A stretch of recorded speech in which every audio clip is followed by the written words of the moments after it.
خاوتي خواتاتي وسهلا مرحبا بكم يا جماعة الخير أزول في اللون والسلام عليكم. J'espère que vous allez bien, j'espère que vous vous portez bien. Quelquefois, on nous accuse d'exagérer. Lorsqu'on parle de la médiocrité des dirigeants algériens, de la médiocrité de l'élite dirigeante en Algérie et les conséquences désastreuses de cette médiocrité sur les problèmes de développement, sur l'aggravation des problèmes de sous-développement dans notre pays. On nous accuse toujours d'être dans l'excès, d'être dans quasiment même on nous accuse d'être des harkis parce qu'on veut toujours donner une image négative de notre pays. Mais on regarde jamais le comportement et les prestations des dirigeants algériens et on n'essaie jamais de comprendre est-ce que réellement on a eu tort, on a eu raison de critiquer tout le temps ou de pointer du doigt régulièrement les incohérences, les défaillances, les incompétences des dirigeants algériens. Je vais vous montrer un cas éloquent qui suscite le buzz mondialement. Ce n'est même pas en Algérie, ce n'est même pas au Maghreb, mondialement. Les images que je vais vous montrer ont suscité le buzz depuis la Chine jusqu'aux États-Unis d'Amérique. D'un dirigeant algérien qui est le secrétaire général du FLN. Vous allez me dire, effectivement, c'est pas un dirigeant politique, c'est pas un ministre, c'est pas un membre du gouvernement. J'espère qu'il ne le deviendra pas. L'actuel secrétaire général du Front de Libération Nationale, Abdelkrim Ben Barak, qui est quand même l'un des soutiens du pouvoir algérien, a été reçu par Tebboune, il soutient la politique de Tebboune, il fait partie de cette galaxie d'outils de propagande politique pour asseoir la légitimité du pouvoir algérien actuel. Et donc, durant toutes ses activités en Algérie, sur le terrain, ou dans les médias, ou ses activités politiques parallèles, ou formelles ou informelles, il fait partie de ces réseaux de soutien des autorités algériennes. Et le FLN, voilà, il a donné il a donné vie à plusieurs ministres, aux membres du gouvernement. C'est une composante politique, peut-être pas aussi importante qu'on le pense, mais une composante politique assez importante du pouvoir algérien. Alors, au moins, en Chine, récemment, le 12 juillet dernier, la Chine, les autorités chinoises ont organisé une rencontre qui s'appelle la réunion ministérielle sur le dialogue mondial entre les civilisations. Ça a été organisé à Pékin. 600 invités internationaux ont été participés, dans des partis politiques, dans des personnalités politiques, culturelles, etc., sur le dialogue entre les civilisations, le dialogue culturel dans le monde. Parmi la délégation algérienne, il y avait le secrétaire général du FLN. Le FLN, mouvement politique historique en Algérie, mouvement de libération nationale, patrimoine historique, figure politique importante du pays. Donc, le patron du FLN a été invité amicalement par les autorités chinoises. Le thème de cette année, de cet événement en Chine, c'était comment sauvegarder la diversité des civilisations humaines pour le développement et la paix dans le monde. Il y avait des grands universitaires chinois, des personnalités politiques chinoises, des personnalités mondialement connues aussi ont été invitées, etc. Il y avait des expositions sur l'importance de la culture et du dialogue culturel pour le développement économique et la paix dans le monde. Et il y avait des personnalités d'organisations islamiques pour l'éducation, des personnalités de l'UNESCO, des personnalités de pas mal. L'ancien président du Sénat en Malaisie, Monsieur Wang Won-meng. Il y avait des gens très intéressants, mais vraiment des gens très intéressants. Alors, la télévision chinoise, la télévision d'État chinoise, s'est approchée du secrétaire général du FLN pour réaliser une interview avec lui, pour comprendre, voilà, ce qu'il pense, ce qu'il a retenu, ce qu'il a pensé de son intervention, de sa participation, de ce qu'il a vu ou assisté à ce forum organisé en Chine. Et vraiment, la télévision chinoise, la CGTN, ça s'appelle la CGTN. Ils ont la CGTN, c'est un organe public chinois, une télévision publique chinoise, qui diffuse, qui a une édition en français. Voilà, c'est c'est l'une des 3 plus grandes branches de la China Media Group, télévision publique chinoise destinée à l'information à l'international, comme c'est le cas par exemple de Al24 News chez nous. La journaliste, voilà, pendant 3 minutes, elle va interviewer. Bonjour monsieur. Bonjour. Elle va interviewer monsieur Abdelkrim Ben Barak, notre patron du FLN national. Et je vous invite à écouter vraiment 3 minutes les réponses d'Abdelkrim Ben Barak et on va les analyser ensemble. Je vous vois. Le thème thème de ce forum est le dialogue mondial entre les civilisations. Donc, je voudrais vous inviter à devenir nos ambassadeurs de civilisation et à nous faire découvrir la civilisation de votre pays. Pourriez-vous nous recommander une représentation de votre civilisation? Oui, notre civilisation a les diversités. Algérie, il y a plusieurs cultures. Le sud, c'est le Sahara. Dans le nord, dans le centre et dans l'est du pays.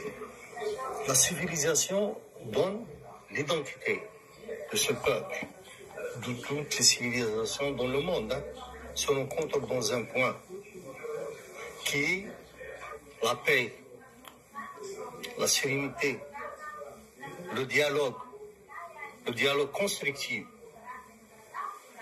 pour raser le terrorisme, tout ce qui est négatif pour tous les pays du monde. C'est-à-dire dans mon pays, on a traversé une étape dans les années 90, le terrorisme. On a perdu presque 250 000 morts. Et tous les sites culturels, les monuments, les trucs, ils ont été rasés par les terroristes. Ça, c'est une culture comme il existe, comme il est passé en Irak, en Syrie, dans tous les pays. Donc, chaque pays a une civilisation. Chaque pays. Mais ces civilisations, cette rencontre, elle est très importante pour un monde à plusieurs pôles. Un monde qui milite pour la paix, pour qu'on vit en tranquillité. Et c'est votre premier voyage en Chine? C'est pour la première fois que je viens en Chine. Ma vision avant de venir en Chine, c'est différente? C'est différente. Donc je suis venu en Chine, j'ai enfin tout ce peuple qui travaille, tout ce monde, surtout le développement de la technologie, dans l'agriculture, dans plusieurs domaines, c'est vraiment, et surtout le peuple chinois. C'est un peuple calme, travaille, il veut la paix, c'est tout. Et on a de bonnes relations avec la Chine depuis des milliers d'années, avec nos ancêtres. Et actuellement, on a même des Chinois en Algérie qui travaillent en Algérie. On a beaucoup de projets qu'ils ont à la main pour des sociétés chinoises qui ont travaillé l'autoroute, les barrages, la construction, des constructions et tout ça. On a de bonnes relations avec la Chine et on continue à militer pour cette relation et à approfondir cette relation avec la Chine. Subhanallah, Rabbi Makhlaq. Vous avez vu vous-même, vous avez entendu, vous avez vu la vidéo, c'est un média public chinois. C'est la plus grande humiliation qui a été infligée en Algérie. Dans un pays qui se respecte, après une telle prestation catastrophique, humiliante, honteuse. Hada le monsieur, moi je ne vais pas le nommer dans une supérette. Parce qu'il y a sucre ou le halib, je ne lui donnerai pas une supérette. Vous avez vu le niveau catastrophique. Ne parlons pas de la maîtrise de la langue française. Moi, je suis français. Il y a un Algérien. Et que vous n'êtes pas français. Il y a des Arabes, vous n'êtes pas français. Parlez une langue que vous maîtrisez. Vous ne maîtrisez pas le français. Mais parlez en arabe.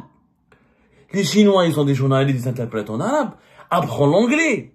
Il a parlé dans le féminin devient masculin, le masculin devient féminin, les phrases sont mal articulées, des formules catastrophiques, les mots, même la journaliste chinoise, elle n'a rien compris. Elle n'a absolument, elle-même, vous n'avez pas vu comment elle était perdue, etc. Qu'est-ce qu'il est en train de dire, ce monsieur?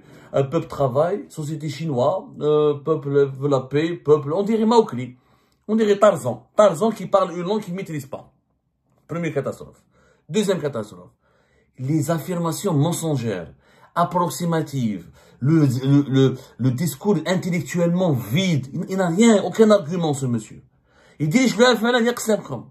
La première force politique du pays, le parti historique, le mouvement de libération nationale, le mouvement qui incarne une symbolique.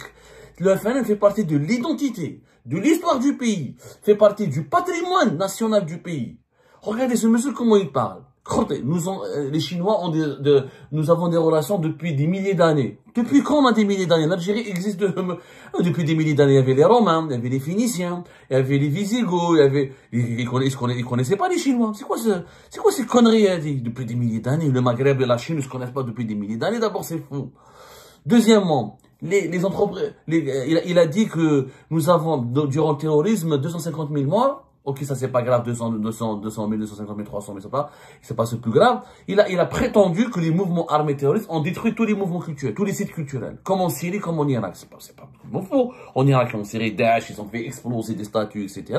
En Algérie, Dieu merci, il n'y a pas eu les sites culturels archéologiques de Tipaza, de Cherchel. Il y a eu quelques cas isolés, mais le gros du patrimoine archéologique algérien n'a pas été impacté par les violences de la guerre civile. Parce que les islamistes armés en Algérie s'attaquaient aux populations civiles, s'attaquaient aux symboles du pouvoir, etc. Ils se sont que très peu attaqués.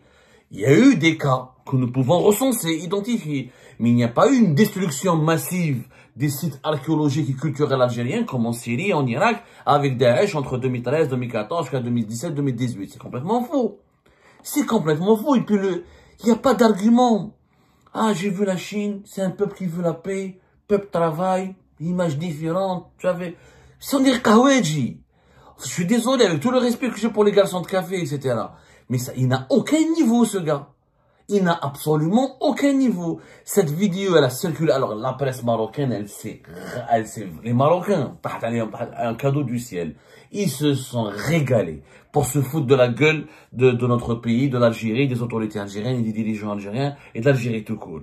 Mais ils se sont régalés. Les journalistes marocains se sont régalés. Un tel niveau catastrophique. Le mec, je suis désolé. Pourtant, le patron du FNN devrait parler une langue d'abord maîtrisée, ou l'arabe, ou l'anglais, ou l'algérien, une langue claire, où le féminin est féminin, ou le masculin est masculin, ou le verbe c'est le verbe, ou l'adjectif c'est l'adjectif, je sais pas, ou le nom est nom. C'est-à-dire, c'est un langage incompris. Il faut vraiment être incompréhensible. On dirait quelqu'un qui est malade, qui bafoue, confusion totale. Il sait pas quoi dire. En fait, il sait même pas qu'est-ce qu'il fait là-bas. Il sait pas quoi faire là-bas. Il n'a rien, il n'a ni le niveau, il n'a ni le profil d'être un dirigeant d'un grand parti comme le FNL, il n'a ni les compétences, ni les prérequis. Il n'a pas le niveau intellectuel. C'est une question de niveau. C'est pour ça que je vous dis, le problème de l'Algérie, c'est que nous avons des dirigeants de piètre niveau. Le patron du FLN, M. Ben Barak. Je pense, s'il y avait d'autres ministres, ou il y avait d'autres dirigeants algériens qui étaient interrogés par les médias, par les journalistes chinois, je pense qu'on aurait eu pratiquement la même prestation à quelques différences de près. Il y a une problématique du niveau intellectuel. Nous avons une classe dirigeante d'une médiocrité absolue. Et cette médiocrité s'expose, elle est exposée au grand jour lorsque les dirigeants algériens partent à l'international et rencontrent des dirigeants de deux autres pays. À l'intérieur du pays, comme il n'y a pas de presse libre, une presse indépendante, comme ils rencontrent que des, voilà, quand vous connaissez le proverbe, l'aveugle, le borgne, le royaume des aveugles est un roi. C'est normal. Donc, un médiocre parmi tous les autres médiocres, voilà. Dans une médiocrité ambiante, tous les médiocres se valent, donc la médiocrité n'est pas scandaleuse. Mais quand tu pars dans un forum international, tu dois rencontrer 600 invités dans des anciens premiers ministres, dans des anciens ministres, dans de grands pays, de pays divers et de cultures diverses. Je suis désolé. Là, quand on n'a pas de niveau, là, quand on a un niveau intellectuel très faible, là, ça se voit très rapidement. Et regardez, le niveau est catastrophique. Un patron du FNL, il n'a pas rappelé les étapes nécessaires. Il connaît même pas l'histoire des relations entre l'Algérie et la Chine. Il aurait pu rappeler la fameuse visite historique de Farhat Abbas, quand il est venu en Chine en 1960, et comment il a rencontré Mao Tse-tung, et comment Mao Zedong, ou la Mao Tse-tung, ça dépend comment on le prononce, il a exprimé sa solidarité avec la lutte pour la libération nationale du peuple algérien. Il aurait pu raconter l'histoire, comment la Chine a soutenu la libération nationale, la guerre de l'indépendance du pays, militairement, financièrement et politiquement. Il aurait pu exprimer sa gratitude en tant que secrétaire général du FNL et remercier la Chine et le peuple chinois pour cette participation, pour son soutien historique de la Chine à la guerre de libération nationale. Il aurait pu parler surtout du rôle de l'Algérie comment l'Algérie elle a lutté avec beaucoup d'efficacité et fait trembler les Nations Unies pour imposer le retour, pour militer pour le retour de la Chine au sein du Conseil de sécurité, au sein de l'Assemblée générale des Nations Unies en 1971, avec à l'époque comme chef de la diplomatie algérienne, le flamboyant Abdelaziz Bouteflika et son rôle important. Elle aurait pu parler des multiples projets que la Chine a voulu développer, ou qu'elle a développé en Algérie. Il aurait pu parler des échanges culturels, des échanges économiques et politiques importants entre nos deux pays, etc. Et c'est pas les exemples ne manquent pas. Les exemples ne manquent pas. Mais vraiment pour parler de relations belles et extraordinaires et importantes que l'Algérie a tissées avec la Chine ou que la Chine a tissées avec l'Algérie. Mais ce monsieur, mais c'est le vide intellectuel. C'est ça, c'est le symbole du vide intellectuel, de la grande médiocrité qui caractérise aujourd'hui la classe dirigeante algérienne. Des contre-vérités, des mensonges, des imprécisions, des confusions, des erreurs, des bêtises, une langue un discours qui n'est même pas maîtrisé, des arguments qui n'ont aucun sens, la paix dans le monde, la paix. Moi j'étais choqué, ça fait plusieurs jours que j'ai vu cette prestation, j'ai pas voulu en parler, et quand j'ai vu comment elle s'est propagée sur les réseaux sociaux, les gens étaient choqués. Les gens ont été totalement choqués.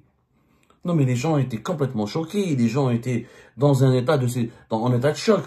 Les gens ont été dans un état de choc. Regardez comment. Bonjour, monsieur. Bonjour. À l'université.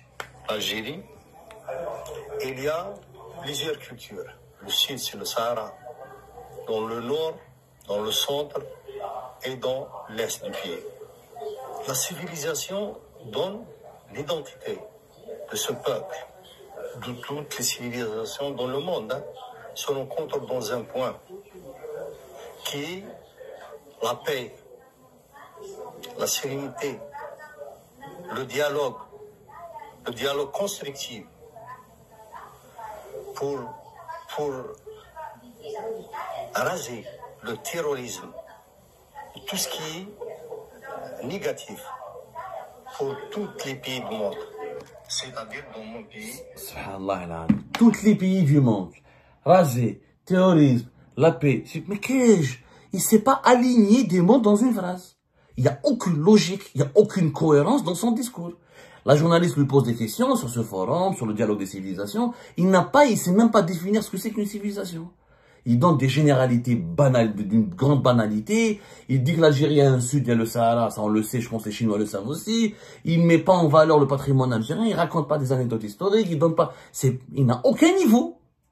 Et puis si, هذا تاع إيبيسي، هذا تاع طاكسيفون، تاع كارانتيطا، تاع بيع الكباب، تاع بيع شاورما، تاع بيع يحكم ريستورون بيع لوبيا، ماهوش تاع بارتي بوليتيك هذا، سي اون كاتاستروف. هذا ريبريزونتون دو FNN. De l'Arbi Ben Mehdi, l'Abbana Ramadan, à ça. Hey, c'est une honte absolue. How est la conséquence de ce système? C'est la conséquence du système du tibounisme. À l'époque, اسمح لي في وقت بوتفليقة، اسمح لي كان عندنا يا ودي جميعي le mafieux اللي كان là le mafieux qui était un peu dans des affaires de corruption où il était de meilleur niveau que lui en 2019. Ammar Saïdani, il avait un discours, il maîtrisait les concepts, il savait qu'est-ce qu'il voulait dire, il se préparait avant de faire une interview, il savait comment délivrer des messages. Subhanallah, Abdelaziz Ben Khadem, il y avait du niveau, on l'aime, on l'aime pas, on corrompu ou pas, complice du système ou pas, mais il y avait du niveau, il y avait des arguments, il avait une culture, il avait l'idée, il avait de la lecture, il sait ce que c'est. Parce qu'il s'est aligné des mots dans une phrase. Aujourd'hui, nous sommes en 2025, nous avons des dirigeants qui ne savent pas aligner des mots dans une phrase. Ils ne savent pas. Ils savent même pas ils ne maîtrisent même pas le sujet un sujet banal. Dialogue des civilisations, ça veut dire elle n'a pas interrogé sur l'énergie nucléaire, sur la croissance économique, sur le PIB, sur des thématiques techniques. C'est un thème général sur lequel tu peux sortir des milliers d'arguments. Mais en 3 minutes et quelques, il a détruit l'image de l'Algérie en Chine. Il a détruit l'image de l'Algérie, ce monsieur. Il est normal, personne ne l'a critiqué en Algérie, personne ne l'a rappelé, personne ne l'a convoqué, personne ne l'a savonné, personne ne l'a... Ce gars-là, Donc, on parle du FLN, mais quel est l'avenir pour comment on peut ne pas être inquiet pour l'avenir de notre pays? Comment voulez-vous qu'on ne s'oppose pas, qu'on ne critique pas, qu'on ne secoue pas le cocotier? On a peur pour notre pays, c'est pour ça qu'on critique, c'est pour ça qu'on s'engage.